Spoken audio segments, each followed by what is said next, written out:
तो चलिए आज सीधा चलते हैं प्राचीन भारत के उस दौर में, एक ऐसा समय जब पहली बार बड़े शक्तिशाली राज्यों ने आकार लिया। हम बात कर रहे हैं 16 महाजनपदों की, वो नींव जिस पर आगे चलकर भारत के महान साम्राज्य खड़े हुए।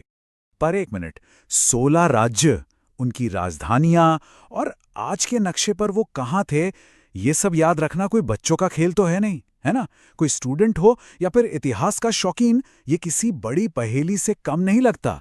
तो आज मिलकर इस पहेली को सुलझाते हैं। तो चलिए थोड़ा समय में पीछे चलते हैं। बात है 6ठी शताब्दी ईसा पूर्व की। भारत में ना एक बिल्कुल नए युग की सुबह हो रही थी। ये एक बहुत बहुत बड़े बदलाव का दौर था। और देखिए, इसी दौर में भारत ने अपने पहले राज्यों को उभरते हुए देखा। इतिहासकार इसे दूसरा शहरीकरण भी कहते हैं। अब ये क्या है? मतलब ये वो समय था जब छोटे छोटे कबीले और गांव बड़े ऑर्गेनाइज्ड शहरों और राज्यों में बदल रहे थे। ये एक तरह की पॉलिटिकल क्रांति थी, समझ लीजिए। अच्छा, ये जो शब्द है महाजनपद, इसका मतलब क्या है? चलिए इसे तोड़कर समझते हैं। बहुत सिंपल है।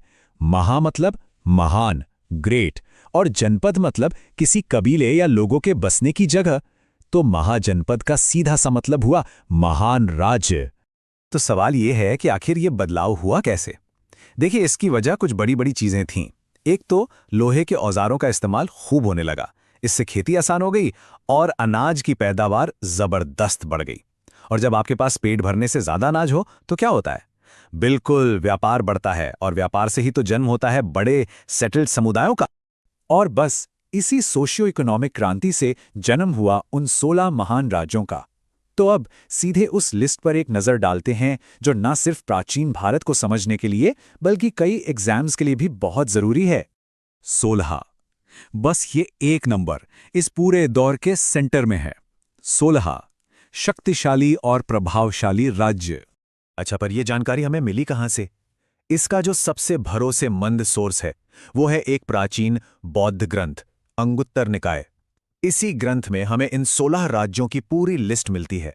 तो ये रही वो पूरी की पूरी लिस्ट। यहां देखिए, अंग से लेकर कंबोज तक हर राज्य का नाम, उसकी राजधानी और आज के नक्शे पर वो करीब करीब कहाँ था, सब दिया गया है।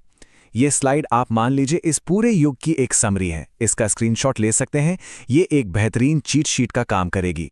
अब देखिए, पूरी की पूरी लिस्ट याद रखना तो मुश्किल हो सकता है, तो एक काम करते हैं, इसे और इंटरेस्टिंग बनाने के लिए 4 खास राज्यों की कहानी पर फोकस करते हैं।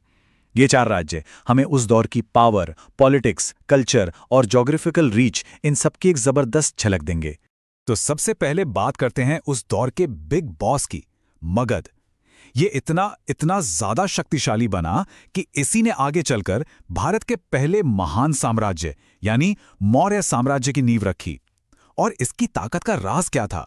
एक तो उपजाऊ जमीन और दूसरे बिंबिसार जैसे बेहद एम्बिशियस शासक। अगला नाम है वज्जी का, और ये सबसे अलग था। ये एक गणसंघ था, जिसे आज की भाषा में हम एक रिपब्लिक कह सकते हैं। सोचिए, यहां कोई एक राजा नहीं था, बल्कि शासन मिलकर काउंसिल चलाती थी। राजशाही के उस दौर में ये एक बिल्कुल ही क्रांतिकारी आइडिया था। अब चलते हैं नॉलेज और कल्चर के हब की तरफ, गांधार। इसकी राजधानी तक्षशिला प्राचीन दुनिया की सबसे फेमस यूनिवर्सिटीज में से एक थी। ये सिर्फ पढ़ाई लिखाई का ही सेंटर नहीं था, बल्कि ट्रेड और अलग अलग कल्चर्स के मिलने का भी एक बहुत बड़ा अड्डा था। और आखिर में एक ऐसा राज्य जो सबसे जुदा था, सबसे अलग थलग, असक। यह अकेला ऐसा महाजनपद था जो विंध्य पहाड़ों के दक्षिण में था, यानी आज के महाराष्ट्र में। इससे हमें यह पता चलता है कि इन राज्यों का असर सिर्फ नॉर्थ इंडिया तक ही नहीं था, बल्कि पूरे सब कॉन्टिनेंट में फैल रहा था। तो इन 16 राज्यों की कहानी का क्लाइमैक्स क्या था? सत्ता के इस खेल में आखिर में सिर्फ एक ही विनर निकला। चलिए देखते हैं कि मगध ने ये बाजी जीती तो जीती कैसे। ये एक बहुत ही इंटरेस्टिंग सवाल है ना? कि जब इतने सारे पावरफुल खिलाड़ी मैदान में हों तो आखिर कैसे कोई एक बाकी सब पर भारी पड़ जाता है। देखिए, मगध की सफलता कोई तुक्का नहीं थी। इसके पीछे एक प्रॉपर रेसिपी थी। नंबर 1, उसकी लोकेशन सोने जैसी थी।